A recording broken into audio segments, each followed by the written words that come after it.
नमस्कार दोस्तों, हमारे आजे नॉवल यूट्यूब चैनल में आपका हार्दिक स्वागत है। यहाँ आपको मिलेंगी रोमांचक कहानियाँ, बेहतरीन नॉवेल्स और मनोरंजन से भरपूर कंटेंट। तो चैनल को सब्सक्राइब करें, बेल आइकन दबाएं और हमारे साथ इस शानदार सफर का हिस्सा बनें। हम मार्शल असुरा गॉड शुरू करते हैं। ये अध्याय 151 रहस्यमय धूसर लबादाधारी व्यक्ति। लाइफलाइन के भीतर हर तरफ सुरंगें फैली हुई थीं। हालांकि सभी सुरंगों का अंतिम छोर एक ही जगह पर आकर मिलता था। यही लाइफलाइन का मुख्य क्षेत्र था और यहीं पर लाइफलाइन स्थित थी। उस जगह लाशों के पहाड़ बन गए थे। खून की नदियां बह रही थीं। खून की दुर्गंध हर कोने तक फैल गई थी, लेकिन चाहे वह दृश्य कितना भी भयावह क्यों न हो, हॉल के बीचों बीच पड़ी वस्तु से कहीं अधिक डरावना था। यह एक अंडाकार चट्टान थी, 10 मीटर लंबी, 7 मीटर चौड़ी, 5 मीटर ऊंची और गहरे लाल रंग की। इस पर जगह जगह चिन्ह बने हुए थे और इससे लगातार फड़फड़ाने जैसी आवाजें आ रही थीं। अगर कोई गौर से देखता तो उसे पता चलता कि यह धड़क रही थी। ये तो महज एक साधारण पत्थर कैसे हो सकता है? ये तो एक विशाल हृदय जैसा था। किसी राक्षस का हृदय, भला मनुष्य का इतना विशाल हृदय कैसे हो सकता है? उस हृदय के चारों ओर दर्जनों लोग खड़े थे और उन्होंने एक घेरा बना रखा था। उनके खड़े होने की जगह एक निश्चित पैटर्न में थी और यह एक रक्षात्मक संरचना की तरह लग रही थी। उनकी शक्ति भी अत्यंत प्रबल थी। सबसे कमजोर भी उत्पत्ति क्षेत्र के शिखर पर थे और उनमें से 6 गहन क्षेत्र में प्रवेश कर चुके थे। सुगठित शरीर वाले उस पुरुष की साधना गहन क्षेत्र के 6ठे स्तर की थी। हालांकि उस समय उसका चेहरा भयानक रूप से सफेद पड़ गया था।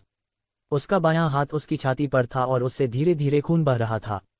उसकी आभा अत्यंत अस्थिर थी।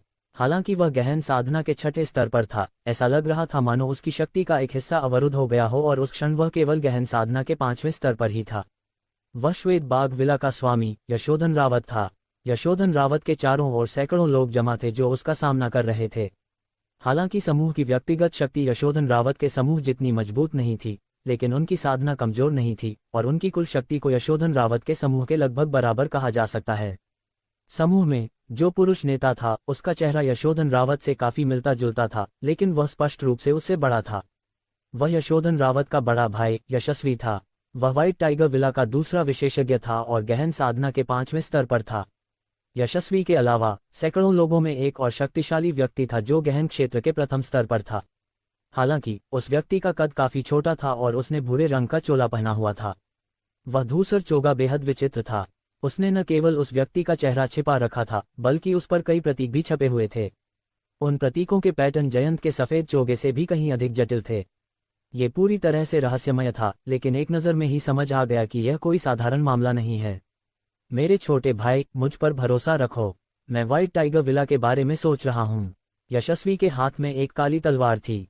तलवार से खून टपक रहा था और यह स्पष्ट था कि यशोधन रावत को घायल करने वाला उसका अपना बड़ा भाई ही था। बकवास। ये लाइफलाइन व्हाइट टाइगर विला की नींव है। अगर ये लाइफलाइन नष्ट हो गई तो विला भी नष्ट हो जाएगा। तुम आज इस लाइफलाइन को नष्ट करना चाहते हो। इसका मतलब है कि तुम व्हाइट टाइगर विला को नष्ट करके गद्दार बनना चाहते हो। फिर भी इतनी नेक बातें कहने की हिम्मत कैसे करते हो? खांसी खांसी tilde tilde tilde. Yashodhan Rawat की आवाज बेहद गुस्से से भरी थी और इसी गुस्से में उसने मुंह से खून थूक दिया। फिर वह जोर से खांसने लगा, जिससे उसके दिल को बहुत तकलीफ हुई और फेफड़े फट गए। ये साफ था कि उसे मामूली चोट नहीं लगी थी। भाई, इतना हठी मत बनो। तुम्हें पता होना चाहिए कि आज का श्वेत बाग विला नाम मात्र का है। हमारे पूर्वजों के समय जैसी समृद्धि अब इसमें नहीं रही। अभी तो इसकी तुलना नीलेश प्रांत के प्रथम श्रेणी के विद्यालयों से भी नहीं की जा सकती। ये तो केवल कूड़े के ढेर जैसे द्वितीय श्रेणी के विद्यालयों के समान है। किसी भी अप्रत्याशित शक्ति के उदय से श्वेत बाग विला का नाश हो सकता है। व्हाइट टाइगर विला को ऐसे ही छोड़ने का क्या फायदा? बेहतर होगा कि हम इस जीवन रेखा को खोलकर उस बंद क्षेत्र में प्रवेश करें। जब तक उस बंद क्षेत्र में प्रवेश संभव है, तब तक हमें वह सब कुछ मिल सकता है जो हमारे पूर्वजों को उस वर्ष प्राप्त हुआ था। उस समय हम दोनों भाई एक ऐसी युद्ध कला में निपुण हो जाएंगे जो सब कुछ नष्ट कर देगी। हमारे पास ऐसी शक्ति होगी जो आकाश को चीर देगी और हमारा श्वेत बाग विला 9 प्रांतों का अधिपति बन जाएगा। यशस्वी ने कहा, तुम बकवास कर रहे हो। पूर्वजों ने स्पष्ट रूप से अपने वचन छोड़े हैं। मृत्युलोक का रहस्य पुनः प्रकट नहीं हो सकता, अन्यथा दुनिया में अराजकता फैल जाएगी। इस जीवन रेखा को छुआ नहीं जा सकता। यदि यह एक दिन टूट गई तो 10,000 मील के दायरे में सब कुछ पल भर में नष्ट हो जाएगा। सभी जीवित पदार्थ राख में बदल जाएंगे और 9 प्रांत एक ही दिन में नष्ट हो जाएंगे। यशोधन रावत ने अपनी उंगलियां ऊपर की ओर उठाईं। प्राचीन गुफा की दीवारों पर सचमुच ऐसे शब्द खुदे हुए थे। शब्द बहुत गहरे और प्रभावशाली ढंग से उकेरे गए थे, मानो उन्हें उंगली से उकेरा गया हो। हालांकि प्रत्येक रेखा कई मीटर लंबी और 1 मीटर से अधिक गहरी थी। इसमें इस्तेमाल की गई ताकत बेहद भयावह थी। देखो, ये हमारे पूर्वजों की शिक्षाएं हैं और यही कारण है कि हमारे पूर्वजों ने इस स्थान की रक्षा की थी। यदि तुमने इसे छूने की हिम्मत की तो वह निश्चित रूप से पुनः प्रकट होगा और उस समय मैं भी तुम्हें नहीं बचा पाऊंगी। यशोधन रावत ने चेतावनी दी। यशोधन रावत, चिंता मत करो। तुम्हारे पूर्वज मयंक रावत अब इस दुनिया में नहीं हैं। वरना व्हाइट टाइगर विला में इतनी सारी घटनाओं के बाद वे जरूर प्रकट होते। साथ ही मैं इस जीवन रेखा को खोल सकता हूं, लेकिन नष्ट नहीं कर सकता। मैं आपके व्हाइट टाइगर विला की रक्षा कर सकता हूं और नीलेश प्रांत में किसी भी आपदा को होने से रोक सकता हूं। ठीक उसी समय धूसर चोगे के भीतर से एक अनुभवी सी लगने वाली अजीब सी आवाज निकली। तुम कौन हो? क्या तुम ही हो जो सबके बीच झूठ फैला रहे हो और मेरे भाई को ऐसे अनैतिक काम करने के लिए उकसा रहे हो? यशोधन रावत क्रोधित हो उठा। उसने हाथ उठाया, हथेली से इशारा किया और आसपास की गहन शक्ति संघनित हो गई। पूरी जीवनरेखा कांप उठी और ऐसा लगा मानो आकाश से कोई विशाल पर्वत नीचे आ गिरा हो, मानो सब कुछ कुचल देना चाहता हो। वह शक्ति अत्यंत प्रबल थी। उत्पत्ति क्षेत्र में मौजूद लगभग सभी को पीछे हटना पड़ा। यहाँ तक कि गहन क्षेत्र के विशेषज्ञों के पास भी इसका प्रतिरोध करने का कोई तरीका नहीं था। हालांकि उस हमले का सामना करते हुए धूसर चोगा पहने व्यक्ति टस से मज नहीं हुआ। ऐसा लग रहा था मानो उसे इस बात का पूरा भरोसा था कि वह उस हमले को रोक लेगा। धमाका अचानक एक आकृति तेजी से गुजरी। यशस्वी भूत की तरह धूसर चोगे वाले व्यक्ति के सामने प्रकट हुआ। उसने अपनी मुट्ठी हवा में उठाए और जोरदार शक्ति का विस्फोट किया। उसने यशोधन रावत के हथेली के हमले को नाकाम कर दिया। हवा में तीव्र तरंगें उठीं और हर जगह जोरदार धमाके गूंज उठे। पूरी लाइफलाइन में तनाव चरम पर पहुंच गया। अगर दो गहन क्षेत्र के विशेषज्ञों ने अपने दबाव को घुमाकर तरंगों को निष्क्रिय न किया होता तो उत्पत्ति क्षेत्र के सभी विशेषज्ञ तरंगों से हिलकर मर जाते। गहन स्तर के लोगों की यही भयावहता थी। गहन स्तर में एक निश्चित स्तर की उन्नति के बाद व्यक्ति को असीम शक्ति प्राप्त हो जाती थी। जब गहन स्तर के 5वें स्तर की शक्ति रखने वाले दो विशेषज्ञों ने युद्ध किया तो उनकी शक्ति वास्तव में ऐसी थी जो दुनिया को हिला सकती थी। भाई, क्या आप इस सज्जन के प्रति इतने असभ्य हो सकते हैं? वह मेरे व्हाइट टाइगर विला के अतिथि हैं और हमारी मदद कर रहे हैं। यशस्वी गरजते हुए बोला। बकवास! कोई बाहरी व्यक्ति मेरे व्हाइट टाइगर विला के बारे में कैसे सोच सकता है? साफ है कि वह यहाँ सुनसान इलाके के रहस्यों को जानने आया है। इस व्यक्ति की मंशा बुरी है। आप उसकी बातों पर कैसे विश्वास कर सकते हैं? यशोधन रावत गुस्से से कांप उठा, क्योंकि जिस व्यक्ति ने उसके भाई को दुश्मन बनाया था और जो व्हाइट टाइगर विला में हुए विद्रोह का सरगना था, वह वही धूसर लबादा पहने हुए व्यक्ति था। उसकी शक्ति 6ठे स्तर से 5वें स्तर तक सीमित होने का कारण यशस्वी के हाथ में मौजूद काली तलवार थी। वह काली तलवार भी उसी धूसर वस्त्रधारी व्यक्ति द्वारा प्रदान की गई थी। आप सही कह रहे हैं। मैं मृत क्षेत्र के रहस्यों को जानने आया हूं, लेकिन मैं इस पर अपना एकाधिकार नहीं जमाऊंगा। मैं इसे आपके साथ साझा करूंगा और जैसा कि मैंने कहा, मैं नीलेश प्रांत में कोई आपदा नहीं लाऊंगा। लेकिन अगर आपको मुझ पर विश्वास नहीं है तो मैं कुछ नहीं कर सकता। यशस्वी, अब और शब्द बर्बाद करने की जरूरत नहीं है। हमला करो। धूसर चोगा पहने व्यक्ति ने उदासीनता से कहा। भाई, अगर तुम नहीं हिले तो मुझे निर्दयी कहना गलत होगा। यशस्वी ने दांत पीसे और उसकी निगाहें चमक उठीं। साफ दिख रहा था कि वह अपनी भावनाओं से खुद को अलग नहीं कर पा रहा था। तुम गद्दार हो। दयालु होने का दिखावा मत करो। तुमने वीर सिंह राठौर को भी मार डाला, फिर भी तुम इस तरह का व्यवहार कर रहे हो। व्हाइट टाइगर के 5 रक्षक, विला के कुलीन लोग, मेरे पीछे आओ और इन सभी गद्दारों को मार डालो। यशोधन रावत क्रोधित हो उठा। वह चिल्लाया और उसके शरीर में व्याप्त गहन शक्ति आकाश तक पहुंच गई। उसी समय गहन क्षेत्र के 5 रक्षकों और उत्पत्ति क्षेत्र के शिखर पर मौजूद दर्जनों लोगों ने भी अपने शरीर के भीतर से अपनी शक्ति का विस्फोट किया। अत्याचारी शक्ति हवा में समाहित होकर दर्जनों विशाल गैंडों में परिवर्तित हो गई। ये गैंडे उत्पत्ति शक्ति और गहन शक्ति से संघनित हुए थे, फिर भी वे वास्तविक प्रतीत होते थे, जीवंत और यथार्थवादी थे। सबसे महत्वपूर्ण बात यह थी कि उनके शरीर से प्रकाश की एक परत निकल रही थी। उस प्रकाश ने यशोधन रावत और अन्य लोगों को घेर लिया था और वे अविनाशी और अयेश शक्ति का प्रदर्शन कर रहे थे। गर्जन! अचानक गैंडों का झुंड बाघ की तरह दहाड़ते हुए हवा में उड़ने लगा और तेजी से आगे बढ़ने लगा। वे पागलों की तरह अपने आसपास की ओर दौड़ने लगे और उनके हर कदम से आसपास की हर चीज हिलने लगती, मानो वे सब कुछ रौंद कर कुचल देंगे। वह एक प्रकार की संरचना थी जिसमें आक्रमण और रक्षा दोनों क्षमताएं थीं। उस संरचना की शक्ति गहन क्षेत्र के 6ठे स्तर के विशेषज्ञों की पूर्ण शक्ति के बराबर थी और वह शक्ति अत्यंत भयावह थी। भाई, इसके बाद तुम्हें पता चल जाएगा कि मैं वाकई व्हाइट टाइगर विला के बारे में सोच रहा हूँ। मैं सही काम कर रहा हूँ। यशस्वी ने माथे पर शिकन डालते हुए जोर से चिल्लाया, फॉर्मेशन सेट करो। ये कहने के बाद उसके नेतृत्व में सैकड़ों लोगों की उत्पत्ति शक्ति उमड़ पड़ी। उत्पत्ति शक्ति प्रचंड हो उठी और वे तूफान की लहरों की तरह आगे बढ़े। वे हवा में एक के बाद एक लहर की तरह आगे बढ़े और गैंडों पर हमला कर दिया। अंत में वे एक क्रूर, दुष्ट भेड़िए में परिवर्तित हो गए। भेड़ियों की संख्या बहुत अधिक थी और वे गैंडों से लड़ रहे थे। उनकी संख्या असंख्य थी। हालांकि भेड़ियों की ताकत गैंडों के बराबर नहीं थी, लेकिन उनकी संख्या बेहद भयावह थी। दोनों आपस में उलझ गए और उनमें से किसी के लिए भी आधा कदम भी आगे बढ़ना असंभव हो गया। वे जहां खड़े थे वहीं टकरा गए और कान फाड़ देने वाली गड़गड़ाहट अंतहीन रूप से गूंजती रही। तेज लहरों ने सब कुछ तहस नहस कर दिया और धरती ऐसे कांप उठी मानो भूकंप आ गया हो। विशेष रूप से बनाई गई गुफा की दीवारों पर भी छोटी छोटी दरारें पड़ गईं। टकराव की शक्ति बहुत प्रबल थी और मुठभेड़ भी बेहद भयावह थी।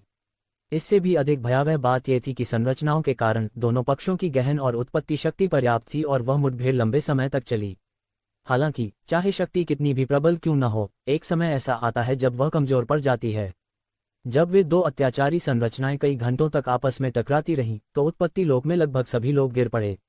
उनकी उत्पत्ति शक्ति पूरी तरह से नष्ट हो गई और उसका एक अंश भी शेष नहीं रहा।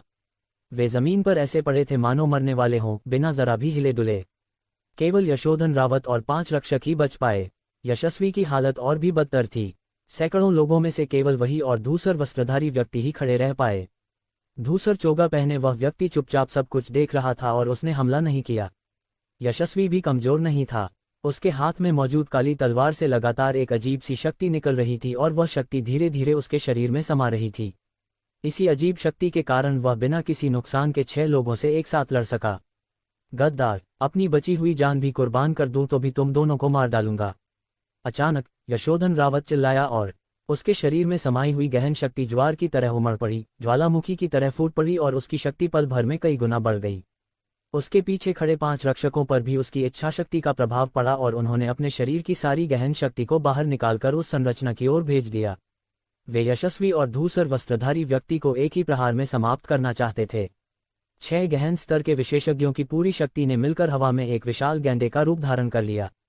वह शक्ति पहले से कहीं अधिक थी, यहां तक कि उसने पहले के दर्जनों गैंडों की शक्ति को भी पार कर लिया। मेरे छोटे भाई, मुझे निर्दयी होने के लिए दोष मत देना। यशस्वी ने अचानक मुट्ठी भींची और काली तलवार काली धुंध में बदल गई। वह काली धुंध छोटी छोटी सांपों की तरह उसके दाहिने हाथ में घुस गई। एक अजीब और शक्तिशाली शक्ति संघनित होकर बाहर निकली, आसमान को चीर देने वाला मुक्का। अचानक यशस्वी ने एक जोरदार मुक्का मारा। उससे कोई गैस नहीं निकली, लेकिन उसकी शक्ति इतना अदम्य थी मानो वह सचमुच एक ही मुक्के से आकाश को चीर सकती हो। धमाका! जब वह मुक्का विशाल गैंडे से टकराया तो पल भर में एक भयानक गहन शक्ति का भंवर उत्पन्न हो गया, क्योंकि दोनों पक्षों ने बिना किसी रोक टोक के अपनी पूरी शक्ति से प्रहार किया। इसलिए जब गहन शक्ति का भंवर चारों ओर फैल गया तो कोई भी उसे रोक नहीं पाया। जब अगाध शक्ति का भंवर गुजरा तो ऐसा लगा मानो दुनिया का अंत हो गया हो। उत्पत्ति क्षेत्र में मौजूद लोगों ने मुंह से खून थूक दिया और कई लोग बेहोश हो गए। वह शक्ति उनके बस की बात नहीं थी। उसके बाद जब वह भयानक गहन शक्ति का भंवर गायब हो गया तो लोगों ने पाया कि सभी लोग जीवित और स्वस्थ थे। हालांकि उन्हें थोड़ी चोटें आई थीं, लेकिन उस भयानक गहन शक्ति के भंवर से एक भी व्यक्ति की मृत्यु नहीं हुई थी। ठीक उसी समय लोगों ने आश्चर्य से देखा कि धूसर लबादा ओढ़े वह व्यक्ति अभी भी वहीं खड़ा था।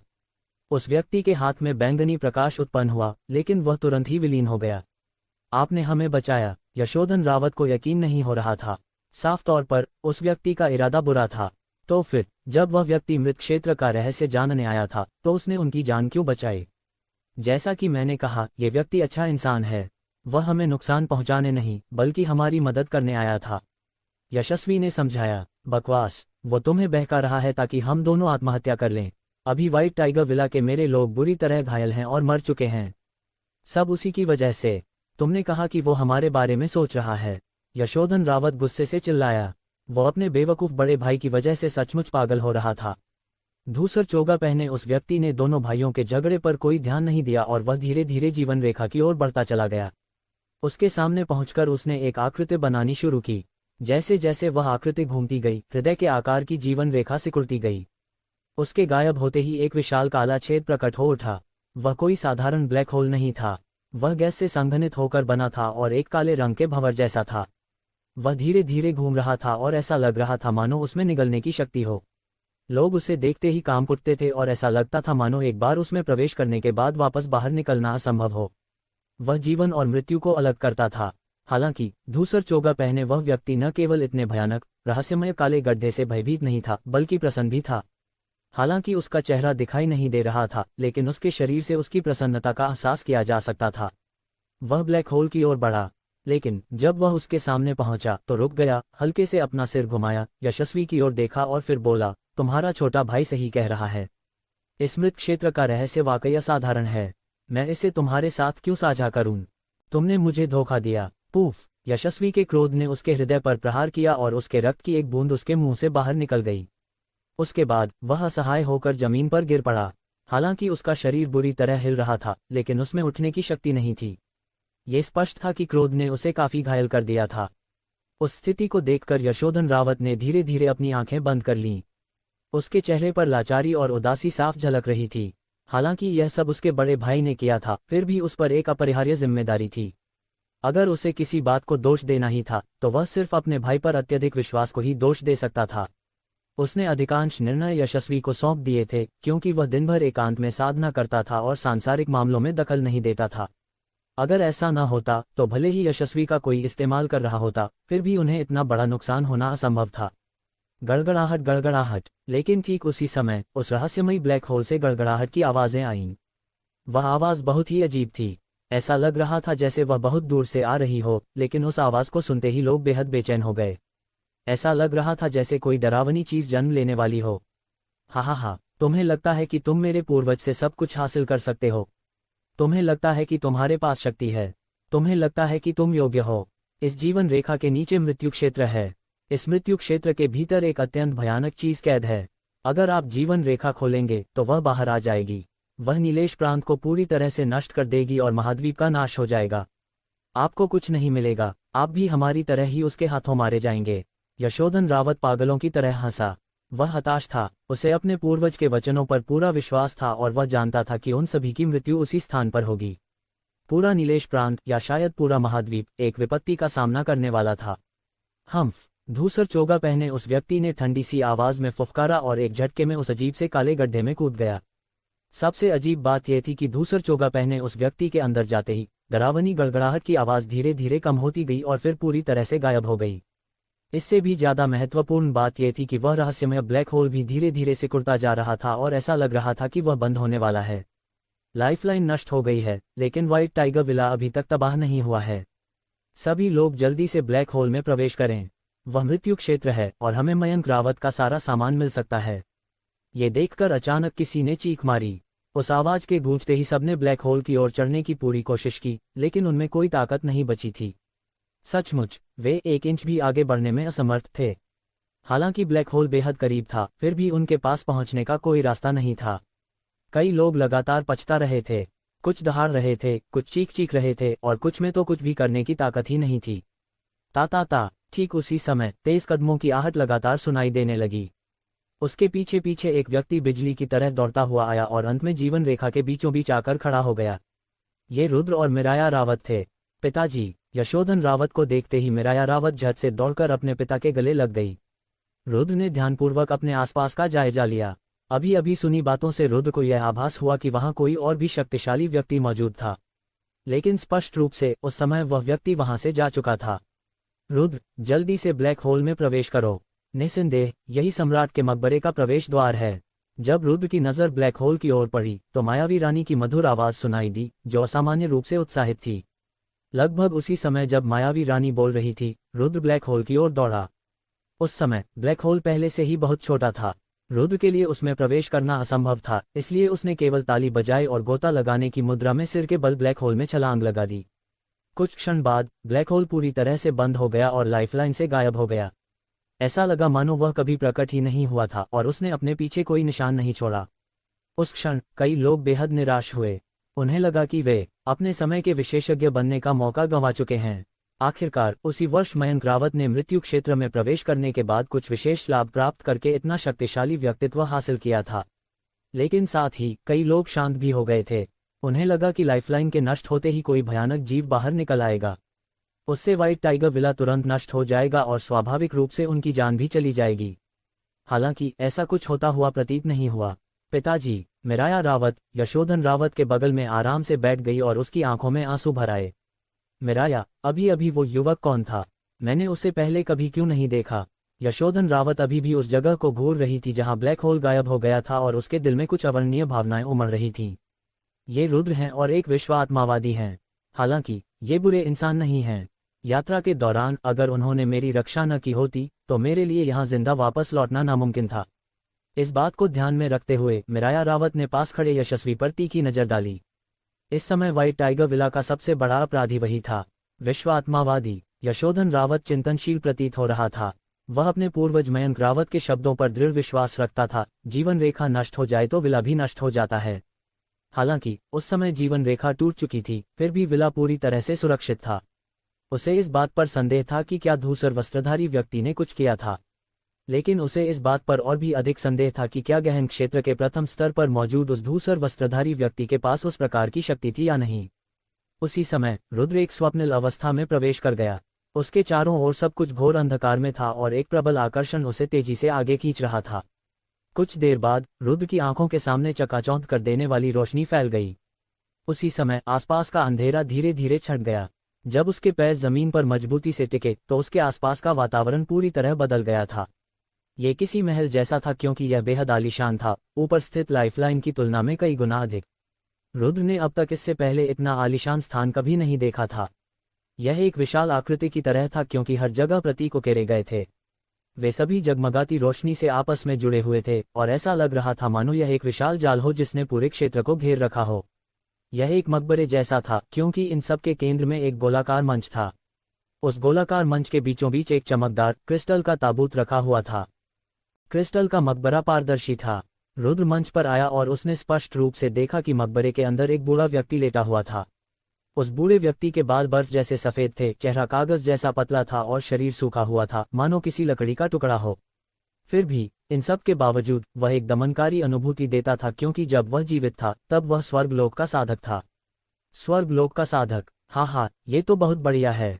जल्दी से मुझे इस व्यक्ति की मूल ऊर्जा को अवशोषित करने में मदद करो। जैसे ही यह अवशोषित हो जाएगी मैं गहन लोक में प्रवेश कर सकती हूँ।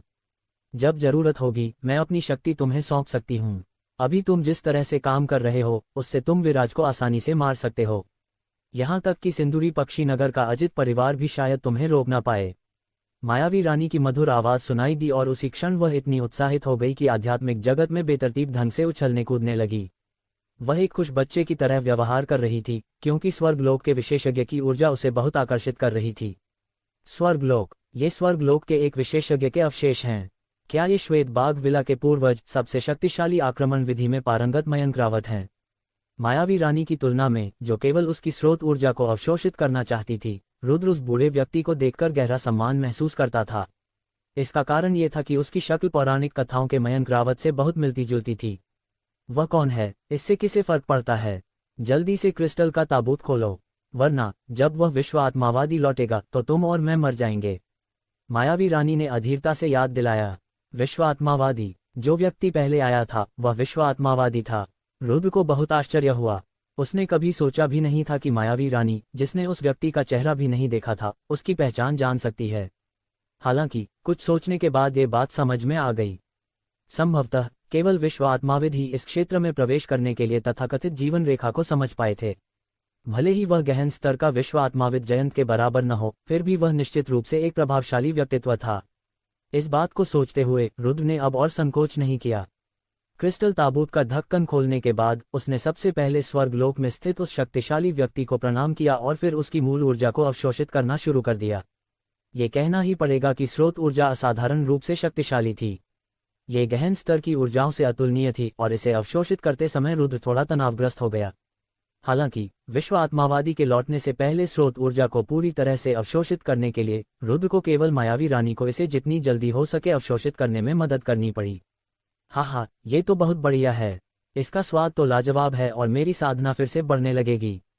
लगभग 1 घंटे तक ऊर्जा ग्रहण करने के बाद रुद्र ने अंततः अवशेषों से प्राप्त स्रोत ऊर्जा को पूरी तरह से आत्मसात कर लिया। मायावी रानी बेहद खुश थी क्योंकि अंततः सबसे अधिक लाभ उसे ही मिला था। वह पहले ही गहन क्षेत्र के प्रथम स्तर में प्रवेश कर चुकी थी। हम ठीक उसी समय रुद्र चौंक उठा जब उसने देखा कि पहले मौजूद संपूर्ण अवशेष बदलने लगे थे।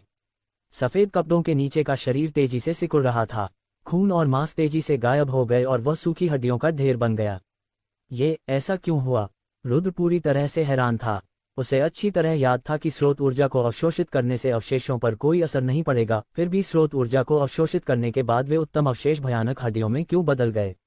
बेवकूफ, इसमें हैरानी की क्या बात है?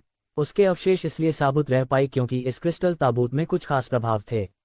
तुमने क्रिस्टल ताबूत खोला तो जाहिर है उसके अवशेषों पर असर पड़ा होगा, मायावी रानी ने समझाया। मैं समझ गया। तो क्या ये सम्राट के मकबरे का प्रवेश द्वार है? वह विश्व आत्मावादी कहाँ है? वह कहाँ चला गया? रुद्र ने अपने आसपास का सावधानीपूर्वक जायजा लिया और पाया कि यह जीवन रेखा से मिलता जुला था। यहाँ कई सुरंगें थीं जो हर तरफ जाती थीं, लेकिन किसी को नहीं पता था कि वे कहाँ जाकर रुकती हैं। रुक, ये तो किसी सीलिंग संरचना की तरह लग रहा है, एक बहुत ही मजबूत सीलिंग संरचना। अगर मैं गलत नहीं हूं तो यह व्यक्ति मयंक रावत होना चाहिए। उसे सम्राट के मकबरे से कुछ मिला होगा, लेकिन किसी अज्ञात कारण से वह नहीं चाहता था कि कोई भी सम्राट के मकबरे को फिर से खोले, इसलिए उसने इसे यहाँ सील कर दिया। हालांकि लाइफलाइन के गूढ़ रहस्य को सुझाने के बाद हमने जो बातें सुनी उनसे ये सीलिंग फॉर्मेशन प्रभावित हुआ होगा। आसपास के प्रतीकों को देखकर लगता है कि उन्हें उस विश्व आत्मावादी ने इस सीलिंग फॉर्मेशन को स्थिर करने के लिए बनाया होगा। तथाकथित जीवन रेखा की बात करें तो यह मयंक रावत का रस्सा मात्र होना चाहिए। जब सब कुछ शुरू हुआ था तब उसने यहीं दफन होने की योजना बना रखी थी, इसलिए जब व्हाइट टाइगर विला की स्थापना हुई तब ये जगह भी पहले से ही बनी हुई थी। शायद मरने के बाद किसी को उसकी शांति भंग करने से रोकने के लिए, या शायद सचमुच इस सुरक्षा कवच के नीचे कुछ छिपा हुआ था। वह नहीं चाहता था कि कोई फिर से इस जगह में प्रवेश करे। लेकिन कारण चाहे जो भी हो, वह उस वर्ष जीवित था और वह एक चेतना नहीं था। उसने जानबूझकर उस वर्ष गायब होने का नाटक किया, फिर जब लोग आए और घुसपैठ की तो उसने भविष्य में दूसरों को ऐसा करने से रोकने के लिए उन्हें निर्दयतापूर्वक मार डाला। मायावी रानी ने विश्लेषण किया। लेकिन फिर भी वह अचानक एक जवान और खुशहाल आदमी से बूढ़ा कैसे हो गया? अगर किंवदंतियां सच हैं तो इसका मतलब है कि वह 300 साल जिया। ये तो मानव जीवन की सीमा से भी अधिक है ना? रुद्र बहुत उलझन में था। उसमें कुछ ऐसा जरूर समाया होगा जिसके कारण ये बदलाव आया। सम्राटों के मकबरे उतने सरल नहीं होते जितना आप सोचते हैं। उनमें न केवल दुष्ट आत्माएं होती हैं, बल्कि कई अन्य शक्तिशाली शक्तियां भी उनकी रक्षा करती हैं। यदि वह एक युवा, एक तंदुरुस्त व्यक्ति से एक वृद्ध व्यक्ति में परिवर्तित हो सकता है, तो इसका अर्थ है कि वह कई 100 वर्ष तक जीवित रह सकता है। वास्तव में जब आपकी साधना एक निश्चित स्तर तक पहुंच जाती है तो 1000 वर्ष तक जीना असंभव नहीं है। हालांकि अभी आपको ये सोचने की जरूरत नहीं है कि वह ऐसा क्यों बन गया, बल्कि यह सोचने की जरूरत है कि क्या मयंक रावत ने कोई खजाना पीछे छोड़ा है। आपको 2 काम करने होंगे। पहला काम है उस विश्व आत्मावादी को खत्म करना, तभी आप यहाँ के खजाने पर एकाधिकार कर पाएंगे और मयंक रावत की विरासत को आगे बढ़ा पाएंगे। दूसरी बात, आपको इस जगह से बाहर निकलने का रास्ता ढूंढना होगा। अगर आपको बाहर निकलने का रास्ता ही नहीं पता तो सब कुछ व्यर्थ हो जाएगा। मायावी रानी ने गंभीरता से याद दिलाया। तभी रुद्र ने देखा कि यहाँ से बाहर निकलने का कोई रास्ता नहीं था। वह ब्लैक होल में प्रवेश कर गया और सीधे इस जगह पर आ गया, लेकिन उसके पीछे ब्लैक होल बंद हो गया। अचानक एक सुरंग के भीतर गहरे हिस्से से भूरे रंग की रोशनी निकली। ये भूरे रंग की रोशनी बेहद विचित्र थी और यह एक प्रकार की आध्यात्मिक शक्ति का संकेत थी। धिक्कार है, ये व्यक्ति तो धूसर लबादा धारण करने वाला विश्व आत्मावादी है। उस अजीब रोशनी को देखकर मायावी रानी घबरा गई। धूसर चोगाधारी विश्व आत्माविद। रुद्र काफी हैरान था, लेकिन मायावी रानी के घबराए हुए रवैये से वह समझ गया कि वह विश्व आत्माविद साधारण नहीं है। रुद्र, इस बार तुम लापरवाही नहीं कर सकते। ये विश्व आत्मावादी अत्यंत शक्तिशाली है, तुम्हारे नीलेश स्कूल के एल्डर जयंत से भी अधिक शक्तिशाली। मायावी रानी ने गंभीरता से कहा। क्या एल्डर जयंत से भी ज्यादा ताकतवर? रुद्र चौंक गया। बिल्कुल सही, विश्व स्पिरिटिस्टों की भी रैंकिंग होती है और उन्हें उनकी आध्यात्मिक निर्माण शक्ति के आधार पर रैंक किया जाता है। वे हैं श्वेत चोगा, धूसर चोगा, नीला चोगा, बैंगनी चोगा और स्वर्ण चोगा। स्पष्टतः आपके नीलेश स्कूल के जयंत एक श्वेत चोगाधारी विश्व आत्माविद हैं। उनके द्वारा धारण किए गए विश्व आत्मा श्वेत चोगा को छोड़ दे तो उनकी आध्यात्मिक निर्माण शक्ति श्वेत चोगाधारियों के दायरे में आती है। यदि अत्यंत आवश्यक हो तो आपको भी श्वेत चोगाधारी विश्व आत्माविद माना जा सकता है। अभी जो चकाचौंध भरी रोशनी हुई वह स्पष्ट रूप से उस व्यक्ति की आध्यात्मिक संरचना की शक्ति थी। यदि वह केवल आध्यात्मिक संरचना बना रहा होता तो इस प्रकार की रोशनी नहीं होनी चाहिए थी। इसका अर्थ है कि वह आध्यात्मिक संरचना की शक्ति का उपयोग करके कुछ खोलने का प्रयास कर रहा था। वह व्यक्ति वाकई बहुत प्रभावशाली है। वह इस जगह को आपसे कहीं बेहतर समझता है और उसका लक्ष्य बहुत स्पष्ट है।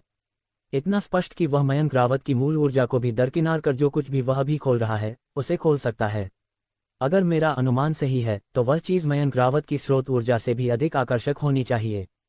तो मेरे पास अभी एक विचार है, मायावी रानी ने कहा। क्या विचार है? रुद्र ने जल्दी से पूछा। आध्यात्मिक निर्माण तकनीक में उनकी कुशलता आपसे कहीं अधिक है और वे उन खजानों को खोल सकते हैं जिन्हें आप नहीं खोल सकते। साथ ही चूंकि वे एक धूसर लबादाधारी विश्व आत्माविद हैं, इसलिए उन्होंने निस्संदेह किसी विश्व आत्मा के साथ अनुबंध किया होगा। उनकी शक्ति भी बिल्कुल कमजोर नहीं है, इसलिए लापरवाही न बरतें। अभी ताबूत में छिप जाओ, इंतजार करो और जब वह दूसरी सुरंगों में जाए तो ताबूत से बाहर निकलकर एक ऐसा जाल बिछा दो जिससे उसकी शक्ति को दबाया जा सके। खजाने खोलने के बाद वह आएगा और मयंक रावत की मूल ऊर्जा को अवशोषित करेगा। उस समय तुम उस पर घात लगाकर हमला करना और उसके पास जो कुछ भी है सब कुछ छीन लेना। मायावी रानी ने याद दिलाया। हम खरगोशों का इंतजार करते हुए पेड़ के ठूंठ की रखवाली करना और मछुआरा इसका फायदा उठाता है ना? मायावी रानी की बात सुनकर रुद्र पूरी तरह सहमत हो गया। उसने ऐसा पहले भी कई बार किया था, लेकिन इस बार परिणाम बहुत अच्छा रहा। इसके बाद से रुद्र ने क्रिस्टल ताबूत के बाहर भ्रम पैदा करने के लिए आध्यात्मिक निर्माण विधियों का उपयोग किया। बाहर से देखने वालों को मयंक रावत का पूर्ण अक्षुण शव दिखाई देता था, लेकिन वास्तव में यह नकली था। यहाँ तक कि अगर रुद्र ताबूत के अंदर प्रवेश करता तब भी लोग बाहर से मयंक रावत का शव ही देख पाते। रुद्र ने क्रिस्टल ताबूत पर कुछ सामान सजाना समाप्त ही किया था कि सुरंग के भीतर से आती धुंधली रोशनी अचानक गायब हो गई। मायावी रानी ने रुद्र को याद दिलाया कि विश्व आत्माविद ने उस भाग का उद्घाटन पूरा कर लिया होगा और वह अभी लौट रहा होगा। इसलिए रुद्र जल्दी से क्रिस्टल ताबूत के अंदर छिप गया। क्रिस्टल के ताबूत में लेटे हुए रुद्र काफी घबराया हुआ था। आखिरकार मायावी रानी ने पहले ही कहा था कि आध्यात्मिक निर्माण तकनीकों के मामले में वह व्यक्ति जयंत से भी अधिक शक्तिशाली है और उसकी वास्तविक शक्ति का कोई अंदाजा नहीं लगाया जा सकता। हालांकि मायावी रानी ने गहन क्षेत्र में प्रवेश कर लिया था और उसकी मदद से रुद्र गहन क्षेत्र के छठे स्तर के विशेषज्ञों से भी लड़ सकता था, लेकिन बिना दमनकारी जाल बिछाए रुद्र आश्वस्त नहीं था। ता हालांकि जब हल्की पदचाप सुनाई दी और धीरे धीरे दूर होती चली गई तो रुद्र का तनावग्रस्त हृदय शांत हो गया। विश्व आत्मावादी ने अपनी आध्यात्मिक शक्ति का प्रयोग नहीं किया, जिसका अर्थ था कि वह आत्मविश्वास से भरा हुआ था। मकबरे के अंदर उसे पूरा यकीन था कि वह अकेला है। उसके बाद रुद्र ने क्रिस्टल ताबूत के चारों ओर जाल बिछाना शुरू कर दिया। जैसे जैसे वह जाल बिछाता गया उसे मकबरे में बदलाव महसूस होने लगे। हालांकि सतह पर कुछ भी असामान्य नहीं था, लेकिन यह आभास ऐसा था मानो कोई अत्यंत शक्तिशाली शक्ति पुनर्जीवित होने वाली हो। धिक्कार है, यह एहसास बहुत बेचैन करने वाला है। वह आदमी इस सीलिंग फॉर्मेशन को समझकर सम्राट के मकबरे का प्रवेश द्वार खोलकर बुरी आत्माओं को बाहर तो नहीं निकाल रहा है। रुद्र ज्यादा शांत नहीं था। इसकी वजह यह थी कि वह मकबरे के अंदर बंद था। उसे बाहर निकलने का रास्ता नहीं पता था, इसलिए अगर कोई दुष्ट आत्मा बाहर निकल आती तो उसे भागने का रास्ता नहीं पता होता और वह निश्चित रूप से मर जाता।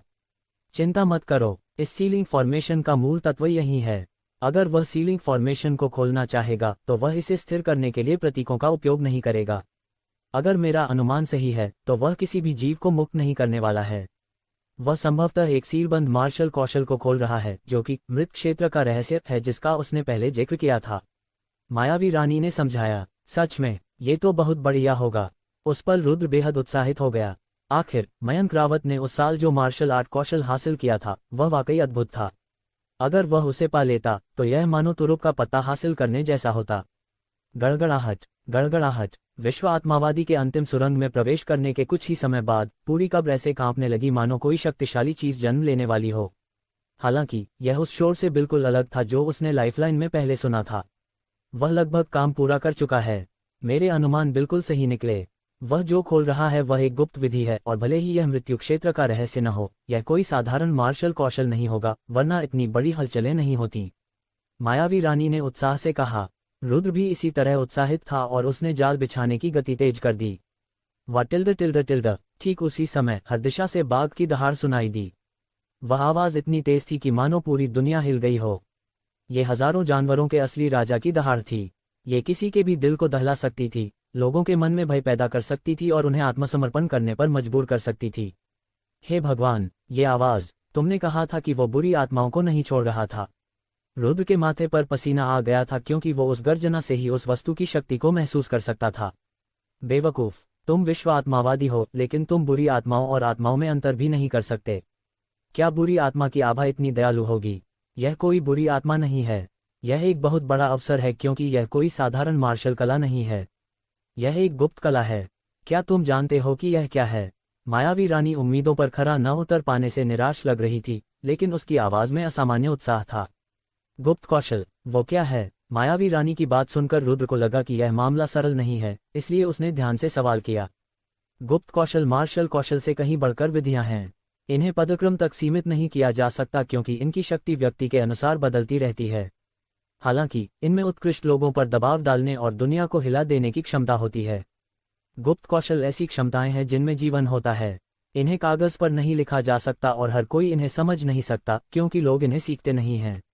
ये कौशल स्वयं अपने स्वामी चुनते हैं। अपने गुरु की मृत्यु के बाद गुप्त कौशल अपने गुरु के शरीर से अलग हो जाते हैं और वे अपने नए गुरु को चुनने के लिए दुनिया भर में भटकते हैं। संक्षेप में कहें तो गुप्त कौशल दुनिया की सबसे शक्तिशाली विधियां हैं। ये केवल संयोग से ही प्राप्त हो सकती हैं, भीख मांगकर नहीं। ये ऐसी विधियां हैं जिनके पीछे अनगिनत साधक अपने जीवन भर लगे रहते हैं। इसमें कोई हैरानी की बात नहीं कि पुराने समय में मयंक रावत इतना शक्तिशाली थी। मुझे कभी उम्मीद नहीं थी कि उसे पौराणिक गुप्त कौशल प्राप्त होगा। गुप्त कौशल तो दुनिया में ऐसे तरीके भी मौजूद हैं। अगर कहा जाए कि मायावी रानी उस समय बेहद उत्साहित थी, तो रुद्र इतना उत्साहित था कि उसे समझ ही नहीं आ रहा था कि क्या करे। बात बिल्कुल वैसी ही थी जैसी मायावी रानी ने कही थी। इस बार उसे सचमुच एक बड़ा मौका मिल गया था। मायावी रानी, क्या तुम्हें यकीन है कि यह एक गुप्त कौशल है? रुद्र ने पूछा, क्योंकि दिल से वह यही उम्मीद कर रहा था कि यह एक गुप्त कौशल हो। क्या तुम्हें मेरी क्षमताओं पर शक है? क्या तुम्हें लगता है कि मैंने कुछ नहीं देखा और मैं किसी गुप्त कौशल को भी गलत पहचान लूंगी? इस आभा को याद रखो। ये गुप्त कौशलों की खासियत है और केवल उन्हीं के पास इस तरह की आभा होती है।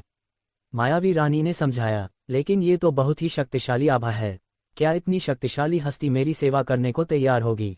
रुद्र थोड़ा चिंतित था। वह गर्जना हर दिशा से आ रही थी, लेकिन स्पष्ट रूप से उसका कारण केवल एक ही वस्तु थी। सबसे महत्वपूर्ण बात थी उसकी आभा। उसमें असाधारण प्रतिरोध था और कोई भी उसका सामना नहीं कर सकता था। आप नहीं समझते, यही तो गुप्त कौशल की खासियत है। जैसा कि मैंने कहा, गुप्त कौशल व्यक्ति को स्वयं चुनता है और कोई भी इसे जबरदस्ती नहीं सीख सकता।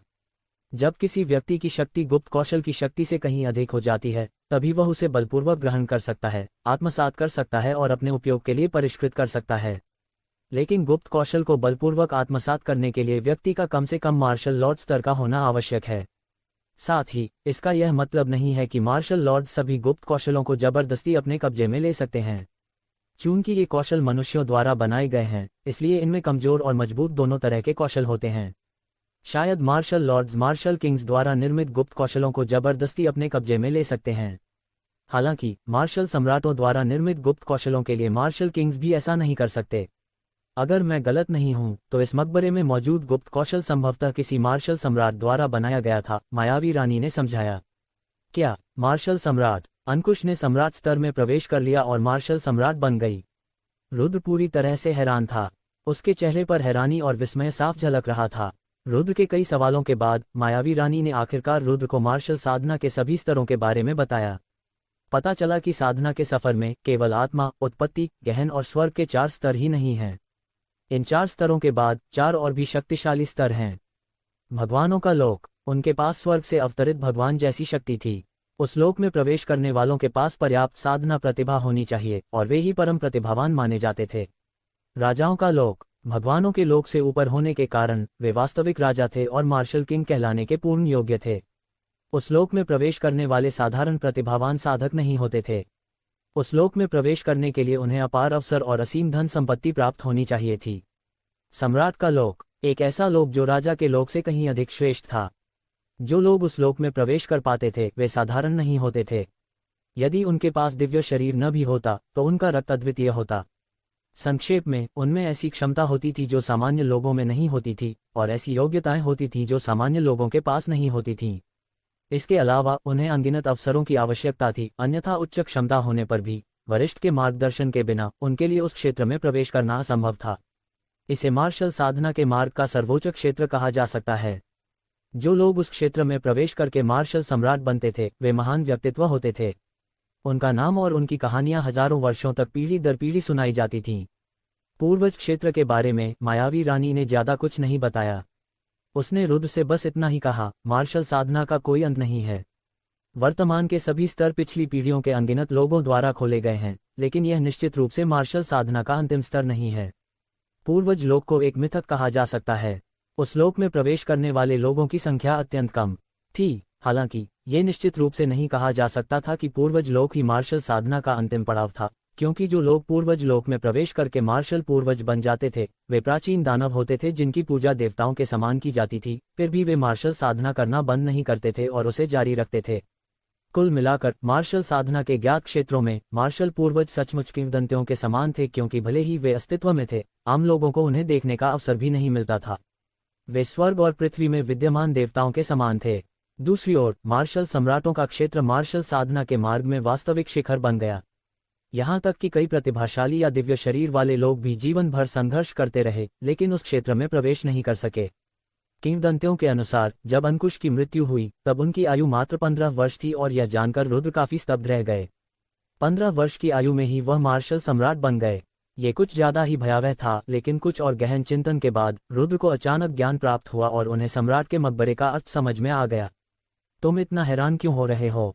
यहाँ की गुप्त कला निस्संदेह किसी मार्शल सम्राट द्वारा बनाई गई है। इस आभा के साथ यह कोई गलती नहीं हो सकती। हालांकि इसका यह मतलब नहीं है कि इसे अंकुश ने बनाया था। वैसे भी किंवदंतियां तो केवल किंवदंतियां ही होती हैं। किंवदंतियों और वास्तविकता में बहुत बड़ा अंतर होता है। इसलिए भले ही इस गुप्त कौशल को अंकुश ने बनाया हो, इसका यह मतलब नहीं है कि वह 15 वर्ष की आयु में सम्राट बन गया और मार्शल सम्राट का दर्जा प्राप्त कर लिया। शायद उस समय वह एक बूढ़ा व्यक्ति था जिसका जीवन अंतिम पड़ाव पर था, इसलिए उसने मकबरा बनवाया और खुद को उसमें दफना लिया। रुद्र के विचारों को भांपते हुए मायावी रानी ने उसे याद दिलाने के लिए ये शब्द कहे। मायावी रानी का विश्लेषण सुनकर रुद्र ने सहमति में सिर हिलाया। आखिर कहानियां तो सिर्फ कहानियां होती हैं, और हकीकत और कहानियों में कुछ न कुछ फर्क तो जरूर होता है। लेकिन फिर भी वह अंकुश की बहुत प्रशंसा और सम्मान करता था। आखिरकार सम्राट का पद ऐसा नहीं था जिसमें कोई भी प्रवेश कर सके। मार्शल सम्राटों की तो बात ही छोड़िए, वर्तमान में 9 प्रांतों के महाद्वीप में स्वर्ग का पद ही सर्वोच्च था। मार्शल सम्राट तो बस मिथक थे। टिल्ड। ठीक उसी समय एक बार फिर से भयानक गर्जना सुनाई दी। पूरा मकबरा इस कदर हिल उठा मानो कोई ऐसी चीज जन्म लेने वाली हो जिससे आकाश और पृथ्वी भी भयभीत हों। सील जल्द ही खुल जाएगी और गुप्त कौशल प्रकट हो जाएगा। आप चुपचाप बैठे नहीं रह सकते। आप बिल्कुल भी चुपचाप बैठे नहीं रह सकते। रुद्र, जल्दी से उस विश्व आत्मावादी को यहाँ लाओ और उसे मार डालो। अगर तुमने गुप्त कौशल को उसे अपना स्वामी चुनने दिया तो तुम इस विशाल अवसर को खो दोगे और जीवन भर पछताओगे। मायावी रानी ने चिंता से आग्रह किया। उसी समय रुद्र अपने शरीर के भीतर की आभा को मजबूत होते हुए महसूस कर सकता था।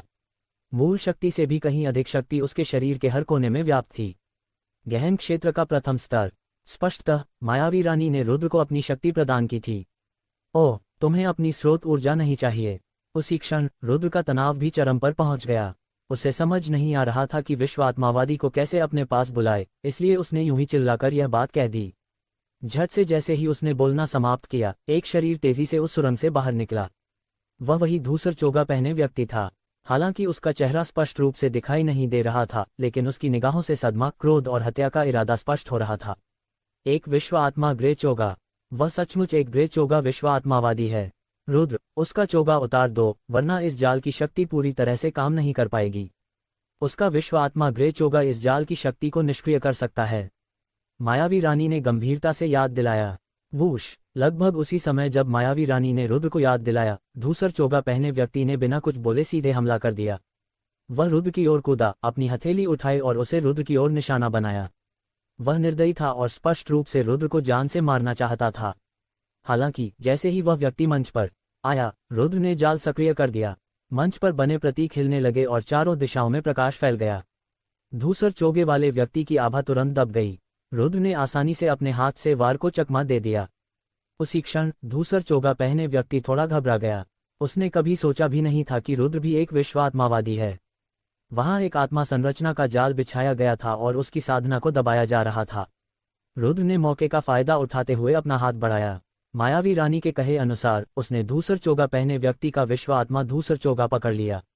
वह बिजली की गति से फुर्तीला था और इससे पहले कि धूसर चोगा पहने व्यक्ति को प्रतिक्रिया करने का मौका मिलता, रुद्र के शक्तिशाली बड़े हाथों ने उसकी छाती को जकड़ लिया। हालांकि जैसे ही रुद्र की हथेली उस जगह को छुई, उसे लगा कि कुछ गड़बड़ है। उसका चेहरा थोड़ा लाल हो गया क्योंकि उसी क्षण उसके दाहिने हाथ ने न केवल विश्व आत्मा धूसर चोगा को पकड़ा, बल्कि कोमलता के एक गोले को भी पकड़ लिया। आह tilde tilde tilde tilde tilde tilde tilde. अचानक एक कान फाड़ देने वाली चीख सुनाई दी। यह अब उस बूढ़ी और रहस्यमयी आवाज नहीं थी, बल्कि एक महिला की आवाज थी। आवाज की मधुरता और कोमलता को सुनकर यह अनुमान लगाया जा सकता था कि वह एक युवती थी। तुम लड़की हो? रुद्र का मुंह खुला रह गया और वह बेहद हैरान था। हालांकि उसका दाहिना हाथ और भी कसता चला गया। उसने 2 बार उसे दबाया, मानो ये पुष्टि करने की कोशिश कर रहा हो कि वह व्यक्ति लड़की है या नहीं। अंत में रुद्र का निष्कर्ष था, हाँ, निस्संदेह, हाँ। वह एहसास, वह लचीलापन, बस थोड़ा सा अंतर था, बाकी सब इशिता से कमतर नहीं था। मैं तुम्हें मार डालूंगी। रुद्र द्वारा इस तरह पकड़े जाने पर धूसर चोगा पहने व्यक्ति का गुस्सा बेमिसाल था। हालांकि वह उसका चेहरा नहीं देख पा रहा था, फिर भी वह उसके क्रोध को महसूस कर सकता था। उसने अपनी गहन शक्ति का उपयोग किया और उसकी असीम आभा उसके शरीर में उमड़ पड़ी। वह एक शक्तिशाली मार्शल कौशल का प्रयोग करके रुद्र को एक ही प्रहार में मार डालने की योजना बना रही थी। वूश! रुद्र उसे यह मौका कैसे दे सकता था? रुद्र की दाहिनी हथेली थोड़ी ढीली हुई, फिर अचानक कस गई और उसने ऊपर की ओर खींचा। विश्व आत्मा का धूसर चोगा उसके हाथों में आ गया और उसने उसे अपनी बाहों में फेंक दिया। आह! जब विश्व आत्मा का धूसर चोगा उतार दिया गया तो लड़की चीख पड़ी, क्योंकि विश्व आत्मा के धूसर चोगे की सुरक्षा के बिना वह जाल की शक्ति को अपने सबसे प्रबल रूप में झेल रही थी। अरे वाह, तुम तो बहुत खूबसूरत लड़की हो। उसी क्षण रुद्र की निगाहें भावहीन हो गईं और वह अपने सामने के दृश्य में खो गया। विश्व आत्मा के धूसर लबादे के नीचे कोई तुच्छ बूढ़ा व्यक्ति नहीं था। वह एक ऐसी लड़की थी जो इतनी सुंदर थी कि उसकी सुंदरता अपूरणीय थी। नुकीले जबड़े और गोरे चेहरे के साथ उसका चेहरा सचमुच अंडाकार था। उसका नन्हा चेहरा न सिर्फ कोमल था, बल्कि चेहरे की बनावट भी बेहद खूबसूरत थी। उसकी चमकीली बड़ी बड़ी आंखें किसी को भी मोहित कर सकती थीं। वह इशिता की तरह मोहक नहीं थी, न ही काव्या की तरह पवित्र। वह निर्मल और आकर्षक दोनों थी, मानो किसी निर्मल तालाब के बीचों बीच कोई मोहक फूल खिला हो। जब उस युवती ने बैंगनी रंग की स्कर्ट पहनी और स्कर्ट के नीचे से उसके बर्फ जैसे सफेद खूबसूरत पैर दिखाई दिए, तो वह एक छोटी मोहक महिला जैसी लग रही थी। वह ऐसी थी कि अगर कोई उसके जादू से मर भी जाए तो वह उसे वापस नहीं लौटाएगी। उसका रंग रूप इशिता और काव्या से कहीं अधिक सुंदर था। रुद्र ने अब तक जितनी भी सुंदरियां देखी थीं, उनमें से केवल रुद्र की आध्यात्मिक दुनिया में रहने वाली मायावी रानी ही उस लड़की के बराबर थी। लेकिन वह लड़की बिल्कुल अलग थी। हालांकि दोनों ही बेहद आकर्षक महिलाएं थीं, लेकिन अगर मायावी रानी एक अजीब और शरारती किस्म की थी, तो वह लड़की ठंडी लेकिन खूबसूरत किस्म की थी, जो बाकी सबसे अलग थलग रहती थी। अरे दुष्ट राक्षस, क्या देख रहे हो? क्या तुमने पहले कभी सुंदरियां नहीं देखीं? अब जल्दी से इसे मार डालो। जब वह गुप्त कौशल प्रकट होगा तो कौन जाने वह तुम्हें चुनेगा या उसे। रुद्र जब खाली निगाहों से घूर रहा था तो मायावी रानी निराशा में चिल्लाई, क्या उसे मार डालोगे? ये शब्द सुनकर रुद्र का दिल बैठ गया।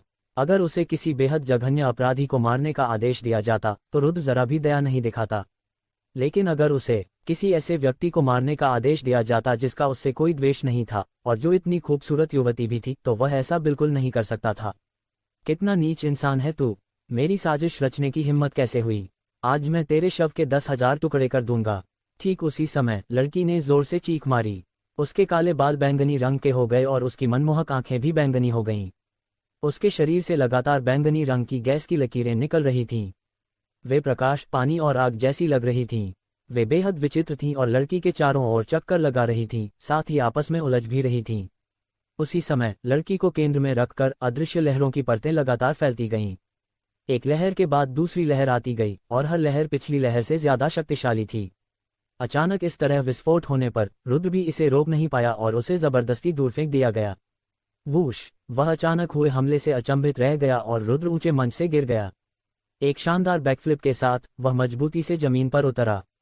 हालांकि जब उसने दोबारा मंच की ओर देखा तो वह शांत नहीं रह सका। कई घंटों की मेहनत से बिछाया गया उसका जाल उस युवती की बैंगनी रंग की गैस से ढहने लगा। अनगिनत प्रतीक चूर चूर होकर राख में बदलने लगे और दुनिया से गायब हो गए। ये लड़की काफी ताकतवर है। ये स्पष्ट रूप से गहन क्षेत्र के पहले स्तर पर ही है। वह मुझे इस जाल से बाहर निकालने में कैसे कामयाब हुई? रुद्र को यह अविश्वसनीय लगा, क्योंकि लड़की से निकलने वाली आभा बहुत ही विचित्र थी। उसने इसे पहले कभी नहीं देखा था, लेकिन वह अवचेतन रूप से जानता था कि यह कोई साधारण मार्शल कौशल नहीं था। ये कैसे संभव है? उसका शरीर तो ऐसा ही है। मायावी रानी आश्चर्य से चीख पड़ी और उसकी आवाज अविश्वास से भरी हुई थी। उस तरह का शरीर कैसा होता है? अरे बाप रे, उसका शरीर कैसा है? रुद्र को भी इस बात का एहसास हो गया था कि कुछ गड़बड़ है, क्योंकि उसके सामने खड़ी लड़की उस पर बहुत दबाव डाल रही थी। ये जानना जरूरी है कि मायावी रानी द्वारा अपनी शक्ति प्रदान करने के बाद रुद्र गहन क्षेत्र के प्रथम स्तर पर पहुंच गया। अपनी क्षमताओं के बल पर वह गहन क्षेत्र के चौथे स्तर के योद्धाओं को आसानी से मार सकता था। यदि वह अपनी विशेष शक्ति, अपने रक्त में मौजूद सुनहरी बिजली का उपयोग करके अपनी साधना को गहन क्षेत्र के दूसरे स्तर तक बढ़ा ले, तो गहन क्षेत्र के 5वें स्तर के योद्धाओं को हराना उसके लिए कोई मुश्किल नहीं होगा। केवल गहन क्षेत्र के 6ठे स्तर के योद्धा ही उसका मुकाबला कर सकते थे। लेकिन उसके सामने खड़ी उस लड़की के साथ क्या हो रहा था? उसकी साधना का स्तर रुद्र के समान ही था, फिर भी वह रुद्र को इतना तीव्र दमनकारी एहसास दे रही थी। क्या उस लड़की के पास भी कोई विशेष क्षमता थी जिसके कारण उसकी शक्ति गहन क्षेत्र के 6ठे स्तर के बराबर थी? बेवकूफ, क्या तुम्हें दिखाई नहीं देता? इस लड़की ने किसी विशेष मार्शल आर्ट का इस्तेमाल नहीं किया। इसने अपनी अनोखी विशेष क्षमता का इस्तेमाल किया। उस बैंगनी गैस में कोई गहन शक्ति नहीं है और यह उसके अपने शरीर से निकली है। इस लड़की का शरीर कोई साधारण शरीर नहीं है, बल्कि एक दिव्य शरीर है। क्या दिव्य शरीर? ये शब्द सुनकर रुद्र और भी ज्यादा चौंक गया और उसका चेहरा पल भर में पीला पड़ गया। दिव्य शरीर स्वर्ग द्वारा प्रदत्त विशेष शरीर थे। वे असाधारण प्रतिभा के धनी थे, जिनमें विशेष क्षमताएं थीं, और जन्म के समय ही उनका भाग्य तय हो चुका था कि वे एक महान व्यक्तित्व बनेंगे। 10,000 वर्ष पूर्व के महान व्यक्तित्व सम्राट मकबरे के निर्माता अंकुश के पास दिव्य शरीर था।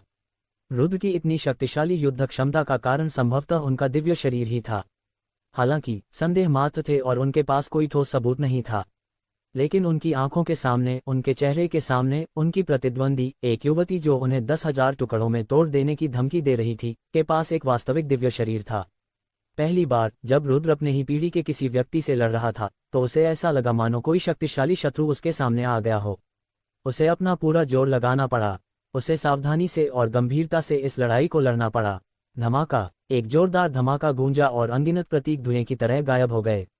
बैंगनी रंग की गैस पूरे मंच पर फैल गई।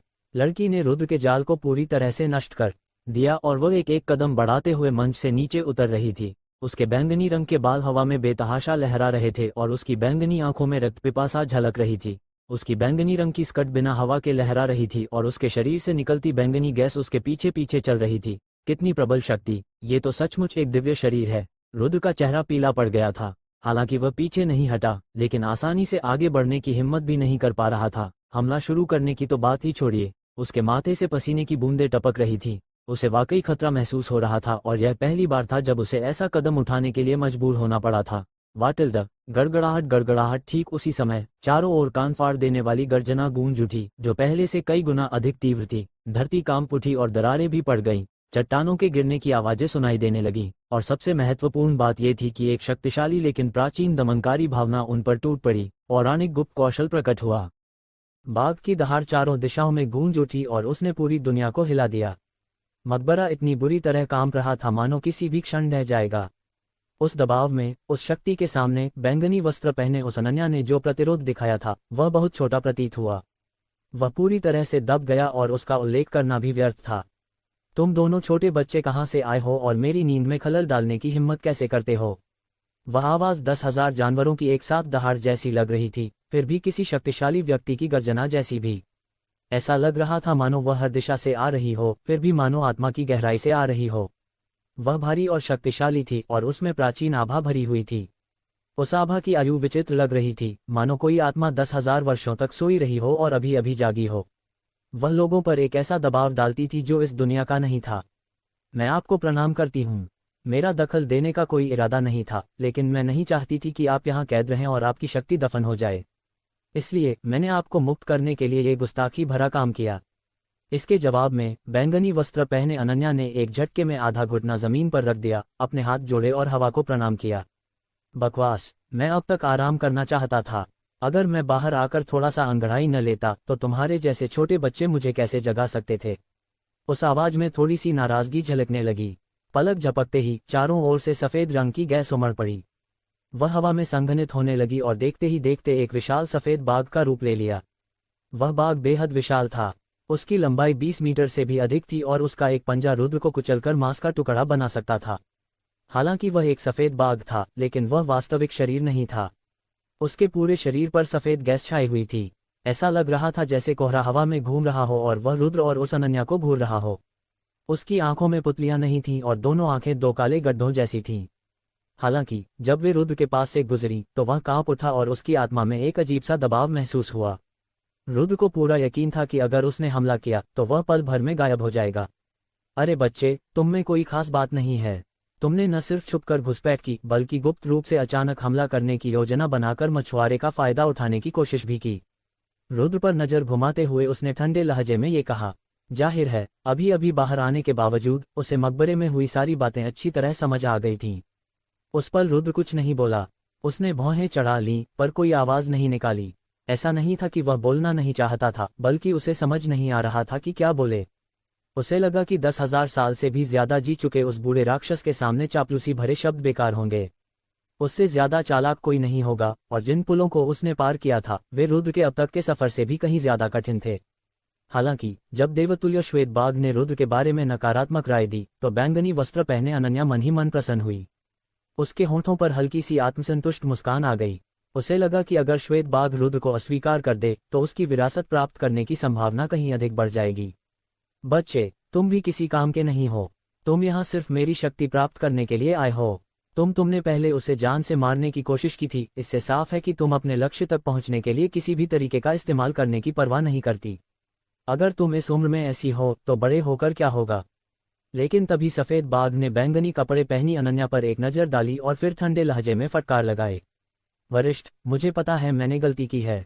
मैं आपकी विरासत और आपकी शक्ति को पाने के लिए बहुत बेताब थी, इसलिए मैंने जल्दबाजी की। अगर आपको किसी को दोष देना ही है तो आप सिर्फ यही कह सकते हैं कि आप इतने आकर्षक थे कि आपने मेरा दिल तोड़ दिया। अनन्या ने अपने होंठ सिकोड़ लिए और उसका चेहरा बेहद दयनीय लग रहा था। वह बहुत दुखी दिख रही थी। मीठी मीठी बातें पर छल कपट का भाषण। हालांकि अप्रत्याशित बात यह थी कि अनन्या की इतनी बेशर्मी से की गई चापलूसी को जानते हुए भी सफेद बाघ के चेहरे पर खुशी की झलक दिखाई दी। उसे लोगों की चापलूसी बहुत पसंद थी। वरिष्ठ, आपकी शक्ति अतुलनीय और अद्वितीय है। आपके तरीके सर्वोपरि हैं। आपको यहाँ आराम नहीं करना चाहिए, बल्कि हमें अपनी महिमा का अनुभव करने देना चाहिए। अन्यथा हमारे और सभी के लिए यह एक प्रकार का खेद होगा। जब रुद्र ने देखा कि चापलूसी काम कर गई तो वह वहां बैठकर मौत का इंतजार नहीं करने लगा। वह तुरंत आगे बढ़ा, प्रणाम किया और बिना कुछ छिपाए चापलूसी करने लगा। हाँ, नन्हे बच्चे, तुम्हें बोलना तो बहुत अच्छे से आता है। वैसे ये सब सच है। अगर मैं यहीं आराम करता रहूं तो ये सबके लिए वाकई अफसोस की बात होगी। मेरी महिमा की कोई तुलना नहीं कर सकता। वे तीनों बुरी चीजें भी मेरे सामने कुछ नहीं हैं। सफेद बाघ ने गर्व से कहा। उसने अपने नुकीले पंजों से अपनी सूखी दाढ़ी को सहलाया। ये स्पष्ट था कि वह अपने आप पर बेहद प्रसन्न था। 3 पुरानी बातें, मतलब वो सफेद बाघ को खुद से बात करते हुए सुनकर रुद्र ने मन ही मन बुदबुदाया। आप गलत नहीं हो सकते। रुद्र, आप सचमुच बहुत भाग्यशाली हैं। अगर मैं गलत नहीं हूं तो सम्राट के मकबरे के 3 अन्य प्रवेश द्वारों में भी 3 गुप्त कौशल सीलबंद होने चाहिए। अरे वाह, कुल 4 गुप्त कौशल हैं। अगर आप इन सभी को सीख लें तो आपका भविष्य असीम उज्ज्वल होगा। आपकी पीढ़ी में बहुत कम लोग आपकी बराबरी कर सकते हैं। आप सचमुच भाग्यशाली हैं और आपको ऐसे अवसर मिले हैं जो हम लोगों को नहीं मिलते। रुद्र के संदेह के विपरीत मायावी रानी उत्साह में उछल कूद कर रही थी। ये पहले ही पुष्टि हो चुकी थी कि गुप्त कौशल वाले 4 अन्य स्थान भी थे। उस पल रुद्र को असीम खुशी हुई। अगर एक गुप्त कौशल अनगिनत विशेषज्ञों को पागल कर सकता है तो 4 गुप्त कौशल तो पूरी दुनिया को पागल कर देंगे। रुद्र ने अनजाने में बैंगनी वस्त्र पहने उस अनन्या की ओर देखा। उसने पाया कि वह घृणा और तिरस्कार भरी निगाहों से उसे घूर रही थी, मानो वह अपनी निगाहों से रुद्र को कोस रही हो और कह रही हो कि वह बेशर्म है। रुद्र अनन्या की प्रतिक्रिया देखकर मन ही मन खुश हुआ। वह समझ गया था कि गुप्त कौशल के बारे में जानते हुए भी वह सम्राट के मकबरों का रहस्य नहीं जानती थी। उसे यह नहीं पता था कि नीलेश प्रांत में 3 और प्रवेश द्वार हैं और संभवतः 3 और गुप्त कौशल भी अंदर ही छिपे हुए हैं। मैं अपना परिचय देता हूँ। मैं श्वेत बाघ वध तकनीक हूँ और मुझे एक महाशक्तिशाली सम्राट ने बनाया है। अपने गुरु का नाम बताना उचित नहीं होगा, लेकिन उनकी शक्ति और सामर्थ्य के बल पर वे अपने पैरों की एक हल्की सी हरकत से इस पूरी धरती को और इस आकाश को ढहा सकते हैं। वे इस संसार में अत्यंत शक्तिशाली व्यक्ति हैं। ठीक उसी समय उस देवतुल्य श्वेत बाघ ने अपना परिचय दिया। रुद्र उस स्थिति का सामना करने के लिए मन ही मन तैयार था। आखिरकार उसे मायावी रानी से पहले ही पता चल चुका था कि उस गुप्त कौशल को किसी मार्शल सम्राट ने ही बनाया होगा। दूसरी ओर बैंगनी वस्त्र पहने अनन्या के चेहरे पर विस्मय के भाव थे। स्पष्ट रूप से उसे इस गुप्त कौशल के इतने प्रभावशाली स्रोत की उम्मीद नहीं थी। मेरे आक्रमण के तरीके दुनिया में सबसे कठोर और शक्तिशाली हैं। मुझे कोई रोक नहीं सकता। तुम्हारी आध्यात्मिक संरचनाओं की तो बात ही छोड़ो, यहाँ तक कि सैकड़ों की विश्व आत्मा सेना का नेतृत्व करने वाले विश्व आत्मावादियों को भी मैंने एक ही वार में मार गिराया। श्वेत बाघ ने गर्व से कहा। सैकड़ों विश्व आत्माओं की सेना? अरे वाह, वह विश्व आत्मावादी किस स्तर का होगा? रुद्र ने मन ही मन सोचा। वह सचमुच जानना चाहता था कि ऐसा विश्व आत्मावादी कितना शक्तिशाली होगा। मूर्ख, विश्व आत्माएं विश्व आत्मावादियों के साथ अनुबंध करती हैं, इसलिए जब विश्व आत्मावादियों की आध्यात्मिक शक्ति एक निश्चित स्तर तक पहुंच जाती है, तो जब तक विश्व आत्मावादी इच्छुक होते हैं, विश्व आत्माएं अपनी बुद्धि का उपयोग करके आध्यात्मिक जगत में प्रवेश कर सकती हैं और विश्व आत्मावादी के लिए लड़ सकती हैं। विश्व आत्माओं की संख्या ही किसी विश्व आत्माविद की शक्ति का निर्धारण करती है। सैकड़ों विश्व आत्माओं को नियंत्रित करने वाला विश्व आत्माविद राजा क्षेत्र के शिखर पर पहुंच चुका होता है। वह एक उच्च स्तरीय मार्शल राजा होता है, मायावी रानी ने समझाया। इतना शक्तिशाली? उस पर रुद्र बुरी तरह चौंक गया। एक ही वार में सर्वोच्च स्तर के मार्शल किंग को मार गिराना।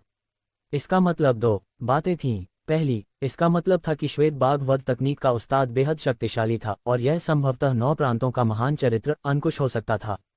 दूसरे, इसका यह भी अर्थ था कि श्वेत बाघ वध तकनीक वाकई असाधारण थी। आखिरकार विश्व आत्मावादी आध्यात्मिक निर्माण की तकनीकों में माहिर थे और उन्हें दुनिया की सबसे शक्तिशाली रक्षा विधियों में गिना जाता था। एक ही प्रहार में इसे तोड़ देना और विश्व आत्मावादी को मार डालना ही इसकी शक्ति का पर्याप्त प्रमाण था। इसमें कोई आश्चर्य नहीं कि उस वर्ष मयंक रावत को विश्व में अद्वितीय आक्रमणकारी विधि वाला कहा जाता था। ये निश्चित रूप से श्वेत बाघ वध तकनीक का कमाल रहा होगा और गुप्त कौशल ने सचमुच अपने नाम को सार्थक कर दिया। संक्षेप में, मेरी क्षमताएं दुनिया में अजेय हैं। ये बिल्कुल वैसा ही है जैसा आपने कहा है। मुझे यहाँ आराम करने में कोई दिक्कत नहीं है, लेकिन यह अफसोस की बात होगी। इसलिए मैंने बाहर आकर लोगों को एक बार फिर अपनी महिमा का अनुभव कराने का फैसला किया है। सफेद बाघ हवा में चक्कर लगाते हुए अपनी ही प्रशंसा में तुरही बजाने लगा। हालांकि भले ही वह कुछ ज्यादा ही सीधे साधे ढंग से बोल रहा था और अपने आत्मविश्वास को कुछ ज्यादा ही बढ़ा चढ़ाकर दिखा रहा था, रुद्र और बैंगनी वस्त्रधारी अनन्या को उसकी बातों पर जरा भी संदेह नहीं था, क्योंकि यह निश्चित रूप से एक गुप्त कौशल था जो किसी किंवदंती के समान था। भले ही तुम दोनों बच्चों का चरित्र अच्छा न हो, लेकिन तुम्हारी प्रतिभाएं फिर भी सराहनीय हैं। आपस में लड़ो, मैं अपनी प्रतिभा विजेता को सौंप दूंगा। मेरी प्रतिभा का तुम किस हद तक उपयोग कर सकते हो, ये तुम पर निर्भर करेगा। पर चिंता मत करो, भले ही तुम्हारी प्रतिभा कितनी भी खराब क्यों न हो, मैं तुम्हें दोष नहीं दूंगा। मैं तो बस खुद को दोष दूंगा कि मैंने अपनी आंखों पर भरोसा नहीं किया। उस साल मयंक रावत भी इतना साधारण था, लेकिन मैंने कभी यह नहीं कहा कि वह कुछ नहीं कर सकता और इसके लिए उसे दोषी नहीं ठहराया। आखिर वही तो मैंने चुना था। सफेद बाघ अचानक बोला और उसकी आवाज में कमोबेश पछतावा झलक रहा था। क्या मयंक रावत साधारण था? उस साल मयंक रावत साधारण था। तुमने कभी नहीं कहा कि वह अच्छा प्रदर्शन नहीं करेगा। अब शिकायत कर रहे हो। रुद्र मन ही मन नाराज था। तथाकथित गुप्त कौशल वाला व्यक्ति कितना अहंकारी, घमंडी, स्वार्थी और कुटिल था। हालांकि ये कहना उचित था, अन्यथा रुद्र और बैंगनी वस्त्र वाली अनन्या इसके प्रति इतना सम्मानजनक व्यवहार नहीं करते और इसकी प्रशंसा पाने के लिए आपस में लड़ते नहीं। लेकिन मौजूदा हालात को देखते हुए बोलने की कला का कोई फायदा नहीं था। श्वेत बाघ पहले ही बोल चुका था और वह रुद्र और बैंगनी वस्त्रधारी अनन्या को आपस में लड़वाना चाहता था। जो भी जीतेगा उसे उसकी शक्ति प्राप्त होगी। क्या देख रहे हो, शुरू क्यों नहीं कर रहे? अगर जरा भी देर की तो सावधान रहना, वरना मैं अपना इरादा बदल सकता हूँ। दोनों पर नजर घुमाते हुए सफेद बाघ ने असंतोष से दहाड़ मारी। मरना। जैसे ही श्वेत बाघ ने बोलना समाप्त किया, बैंगनी वस्त्रधारी अनन्या ने बिजली की तरह हमला कर दिया। बैंगनी रंग की गैस की लपेटें चारों ओर फैल गईं और उसके काले बाल एक बार फिर बैंगनी हो गए। उसकी बैंगनी आंखों में हत्या का भाव था। वह सचमुच रुद्र को मारना चाहती थी। बैंगनी रंग की गैस की लपेटें तेजी से आगे बढ़ रही थीं। वे बैंगनी रंग के दुष्ट, भयंकर और जंगली जानवरों की तरह लग रही थीं। रुद्र ने ये सब चुपचाप सहन नहीं किया। वह आगे बढ़ा, अपनी पीठ सीधी की, बाएं हाथ में सुनहरा धनुष और दाएं हाथ में सुनहरा बाण बनाया। उसने धनुष को तब तक खींचा जब तक कि वह पूर्ण चंद्रमा के आकार का नहीं हो गया और उसके द्वारा छोड़े गए तीर गिरते हुए उल्कापिंडों की तरह थे। हवा में फैले तीर सुनहरे रंग के तूफान में तब्दील हो गए और बैंगनी रंग की गैस की ओर विस्फोटक रूप से बढ़े। हालांकि अप्रत्याशित बात यह थी कि धुएं जैसी धुंधली बैंगनी रंग की गैस कमजोर नहीं थी, बल्कि वह तांबे और लोहे की दीवार की तरह मजबूत थी। रुद्र के 100 रूपांतरणों वाले धनुष की शक्ति और भी अधिक होने के बावजूद बैंगनी रंग की गैस की परतों को भेदने के बाद यह न केवल धीरे धीरे धीमा हो गया, बल्कि अंत में रुक गया और चकनाचूर होकर गायब हो गया। सबसे महत्वपूर्ण बात यह थी कि बैंगनी रंग की गैस की आक्रमण शक्ति को 100 रूपांतरणों के धनुष द्वारा रोका नहीं जा सका। उसी क्षण बैंगनी रंग की गैस ने अपनी अपार शक्ति के साथ रुद्र की ओर आक्रमण किया। यह आकाश से उतरा और ऐसा लगा जैसे कोई झरना हो जिसकी शक्ति अदम्य हो, और ऐसा भी लगा जैसे कोई धारा हो जो किसी भी चीज को भेद सकती हो। उस स्तर की शक्ति, उस स्तर की सामर्थ्य, इसे केवल रुद्र ही समझ सकता था जो इसे अनुभव करने वाला था। लेकिन रुद्र सिर्फ दिखावे का धनी नहीं था। उसने ठंडे स्वर में एक गहरी सांस ली और बिना किसी हड़बड़ी या घबराहट के, जैसे ही बैंगनी रंग की गैस उस पर गिरने वाली थी, उसने अचानक शाही आकाश तकनीक का इस्तेमाल किया और आसानी से उससे बच गया। Whoosh whoosh whoosh. हालांकि रुद्र ने जिस बात पर ध्यान नहीं दिया वह ये थी कि जैसे ही उसने उस पर से खुद को बचाया, लगभग उसी समय बैंगनी रंग की गैस भी फटकर अनगिनत बड़े बड़े बैंगनी रंग के गैस के हाथों में बदल गई। उन्होंने रुद्र पर हमला किया और उनकी गति कई गुना तेज थी। Boom boom boom. गैस के हाथों में अत्यधिक शक्ति थी। हर धमाके के बाद विशेष सामग्री से बनी जमीन पर मौत का एक गहरा गड्ढा बन जाता था। धूल और मलबा चारों ओर उड़ने लगा। रुद्र एक फुर्तीले बंदर की तरह अनगिनत बड़े बड़े बैंगनी रंग के हाथों से बचते हुए कूद गया। हालांकि उसकी गति के आगे वे बड़े हाथ बेबस थे, फिर भी रुद्र निष्क्रिय अवस्था में डूब गया। जैसे ही रुद्र चकमा खाकर उठा, उसने बैंगनी वस्त्र पहने अनन्या की ओर देखा। उसने पाया कि वह वहीं खड़ी थी और एक कदम भी नहीं हिली। वह उसे तिरस्कार भरी निगाहों से देख रही थी, मानो रुद्र किसी काटने की मेज पर रखी मछली हो जिसे बेरोक-टोक काटा जा रहा हो। अरे बदमाश, अगर मैंने तुम्हें अपनी ताकत नहीं दिखाई तो तुम सचमुच मुझे बीमार बिल्ली समझोगे। उसी क्षण रुद्र ने भागना अचानक रोक दिया। एक विचार के साथ उसकी आंखों में सुनहरे रंग की बिजली प्रकट हुई। उसी समय उसके चारों ओर का आकाश भी हिल उठा। छोटी छोटी सुनहरी बिजली निकली और वे एक मानव आकार की ढाल बन गईं। ये ढाल रुद्र के सामने बन गई और उसकी आभा तुरंत गहन क्षेत्र के पहले स्तर से दूसरे स्तर पर पहुंच गई। Boom boom boom boom boom. उसी समय बैंगनी रंग के बड़े बड़े हाथों ने चारों ओर से रुद्र को घेर लिया और उस पर हमला कर दिया। उन्होंने रुद्र के भागने का रास्ता लगभग पूरी तरह से बंद कर दिया और उसके शरीर पर लगातार विस्फोट करने लगे। बैंगनी रंग की गैस मलबे में मिल गई और यहां तक कि मकबरा भी हिलने लगा। हालांकि इतने भीषण हमले के बावजूद बैंगनी वस्त्र पहने अनन्या खुश नहीं हुई, बल्कि चिंतित हो गई। उसकी भौहें थोड़ी तन गईं और उसकी चमकदार बड़ी आंखें और भी गंभीर हो गईं। हवा में उड़ते हुए सफेद बाघ के होठों पर एक अनोखी मुस्कान उभर आई। उसने धीमी आवाज में कहा, "ये थोड़ा रोचक है।" बैंगनी रंग की गैस धीरे धीरे छट गई और रुद्र धीरे धीरे अंदर से बाहर निकल आया। ठीक उसी क्षण उसकी आंखों में सुनहरे रंग की बिजली कौंध गई। उसके शरीर के चारों ओर मानव आकृति का एक सुरक्षात्मक कवच बन गया और उसकी आभा की शक्ति पहले से कई गुना अधिक हो गई। बैंगनी रंग की गैस उस पर बेअसर साबित हुई। यह विशेष आभा, क्या तुम्हारे पास भी दिव्य शरीर है? रुद्र को उस रूप में देखकर बैंगनी वस्त्रधारी अनन्या की आंखों में हैरानी छा गई और उसे लगा कि यह बिल्कुल अविश्वसनीय है। रोचक, ये तो बहुत ही रोचक है। मैंने कभी सोचा भी नहीं था कि जैसे ही मैं अपनी नींद से जागा, मुझे दो ऐसे लोग मिलेंगे जिनके पास दिव्य शरीर हैं। लगता है इस बार मुझे निराशा नहीं होगी। लड़ो, जल्दी लड़ो, देखते हैं तुम में से कौन मेरी शक्ति प्राप्त कर पाता है। बैंगनी वस्त्रधारी अनन्या के आश्चर्य के विपरीत श्वेत बाघ अत्यंत प्रसन्न था। छोटी बच्ची, क्योंकि तुम इतनी बहादुर हो, इसलिए मुझे तुम पर नियंत्रण न रखने के लिए दोष मत देना। रुद्र ने 100 रूपांतरणों के धनुष का एक बार फिर इस्तेमाल किया और इस बार इसकी शक्ति पहले से बिल्कुल अलग थी। सुनहरे रंग के तीर के चारों ओर बिजली की एक परत लिपटी हुई थी। उसमें समाहित शक्ति पहले से कई गुना अधिक थी। स्विश, रुद्र ने एक तीर चलाया। एक काली रेखा ने हवा को चीर दिया और बैंगनी रंग की गैस, जो पहले तांबे और लोहे की दीवार जैसी थी, अब नरम पड़ गई। गर्जना की आवाजों के साथ लहरें फैल गईं और अजेय शक्ति से भरा सुनहरा तीर बैंगनी वस्त्र पहने अनन्या के सामने आ पहुंचा।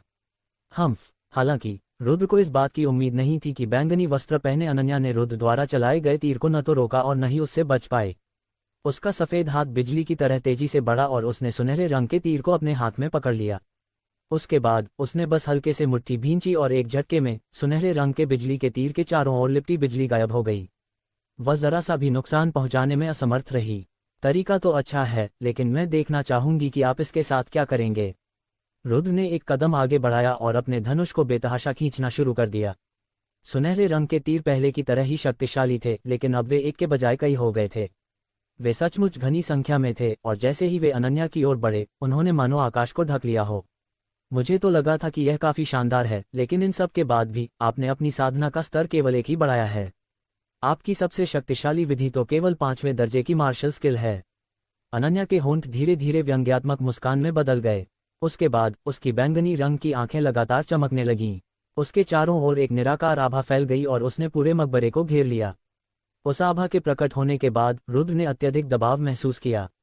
वह दबाव लगातार बढ़ता ही जा रहा था और इससे रुद्र के हाथ में मौजूद धनुष का वजन भी बढ़ गया और उसकी पहले वाली तीक्ष्ण शक्ति भी कम हो गई।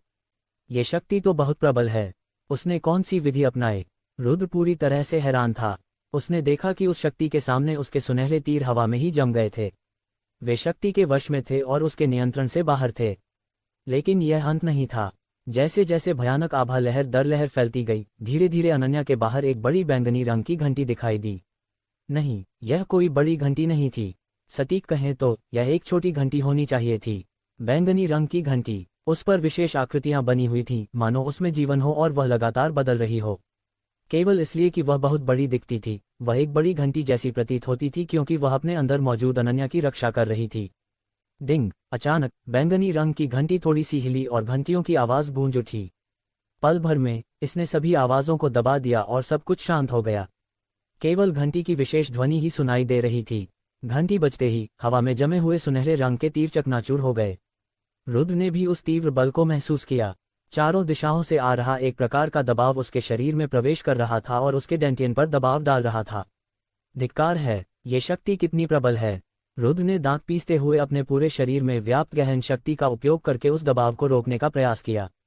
हालांकि वह प्रबल शक्ति को रोकने में सक्षम था, लेकिन उसी क्षण उसके माथे पर पसीने की बड़ी बड़ी बूंदें आ गईं और उसके चेहरे पर पहले जैसी शांति नहीं रही। ये लड़की अपने दिव्य शरीर की शक्ति का उपयोग कर सकती है। ये शक्ति केवल उसी के पास है। स्वर्ग ने उसे यह शक्ति प्रदान की है। वह अपने दिव्य शरीर की विशेष क्षमता का उपयोग करने में सक्षम है। उस क्षण मायावी रानी भी शांत नहीं रह सकी। उसकी आवाज घबराहट से भरी हुई थी। हा, रोचक! ये तो बहुत ही रोचक है। इतनी कम उम्र में ही तुमने अपने शरीर की छिपी हुई शक्ति को पहचान लिया। केवल ऐसी प्रतिभा ही मेरी विरासत पाने के योग्य है। सफेद बाघ और भी उत्साहित हो गया। क्या तुम्हारे पास बस इतनी सी ही कुशलता है? क्या सचमुच तुम्हारा शरीर दिव्य है, या तुमने दिव्य शरीर की नकल करने के लिए कोई विशेष विधि अपनाई है? अनन्या आगे बढ़ी। उसके चारों ओर लगी बैंगनी रंग की घंटी बज उठी। जब भी वह घंटी बजती, रुद्र को उस प्रबल शक्ति का प्रहार महसूस होता। उसे अपनी पूरी शक्ति का इस्तेमाल करके उससे बचाव करना पड़ता, अन्यथा वह उस शक्ति से मारा जाता। दिव्य शरीर की नकल कर रहे हो? अनन्या की बात सुनकर श्वेत बाघ को भी संदेह हुआ।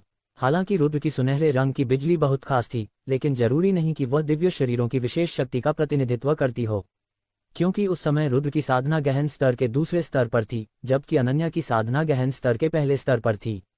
रुद्र ने 5वें स्तर की मार्शल कला का प्रयोग किया, लेकिन अनन्या ने केवल अपनी शक्ति के बल पर रुद्र को पूरी तरह से दबा दिया। दिव्य शरीरों की यही शक्ति थी। अपनी शक्ति से वे अपनी पीढ़ी के शक्तिशाली लोगों को भी पराजित कर सकते थे।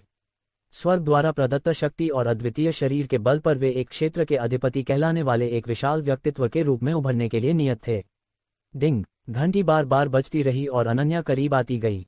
रुद्र ने अपने पूरे शरीर की गहन शक्ति का इस्तेमाल करते हुए अपने शरीर में प्रवेश कर रही उस अजीब शक्ति से लड़ने की कोशिश की, लेकिन धीरे धीरे वह उस शक्ति का मुकाबला नहीं कर पा रहा था। अगर अनन्या उस पर कोई और हमला करती तो वह निस्संदेह हार जाता। धिक्कार है, ये दिव्य बिजली! मेरे डेंटियन में दुबक मत जाओ। ऊपर आओ, अपनी शक्ति मुझे दो। रुद्र मन ही मन चिल्लाया, क्योंकि वह हारना नहीं चाहता था। वह हार नहीं सकता था। वह गुप्त कौशल खोना नहीं चाहता था और वह वहां मरना नहीं चाहता था। हालांकि चाहे वह कितना भी चिल्लाए, उसके शरीर में मौजूद दिव्य बिजली ने कोई प्रतिक्रिया नहीं दी, मानो वे उसके शब्दों को सुन ही नहीं पा रहे हों। उस स्थिति में रुद्र बेहद असहाय महसूस कर रहा था। ये पहली बार था जब वह इतना असहाय था, और उसे उस स्थिति में धकेलने वाली वह अनन्या उससे भी छोटी थी। ये जानकर कि वह अनन्या का सामना इसलिए कर पाया क्योंकि उसने मायावी रानी की शक्ति उधार ली थी। अगर वह अपनी खुद की साधना पर निर्भर होता तो अनन्या उसे अब तक मार चुकी होती। ये पहली बार था जब उसे एहसास हुआ कि वह दुनिया में अभी भी अजेय नहीं है। उसी पीढ़ी के लोगों में उससे भी अधिक प्रतिभाशाली लोग थे, उससे भी अधिक बलवान लोग थे, और ऐसे व्यक्ति के सामने वह इतना कमजोर था कि एक भी वार सहन नहीं कर सकता था। तुम्हारा साहस तो बस झूठा है, और तुम्हारे पास दिव्य शरीर भी नहीं है, और अगर होता भी तो तुम्हारी क्षमता बहुत कमजोर है। मेरे सामने तुम बिल्कुल लाचार हो। अनन्या लगातार व्यंग्य करती रही और उसका दबंग लहजा साफ झलक रहा था। वह हद से ज्यादा घमंडी थी, लेकिन वास्तव में उसमें इस तरह के घमंड के सारे गुण थे। उसी क्षण हवा में चक्कर लगा रहे सफेद बाघ ने अपने होठों के कोने को संतुष्टि भरी मुस्कान में बदल दिया। हालांकि वह अभी भी चुपचाप सब कुछ देख रहा था, लेकिन उसमें पहले जैसी उत्तेजना नहीं थी क्योंकि उसे लग रहा था कि युद्ध का परिणाम पहले ही तय हो चुका है। धन्यवाद आप सभी का। आगे की कहानी सुनने के लिए आरजे नॉवेल यूट्यूब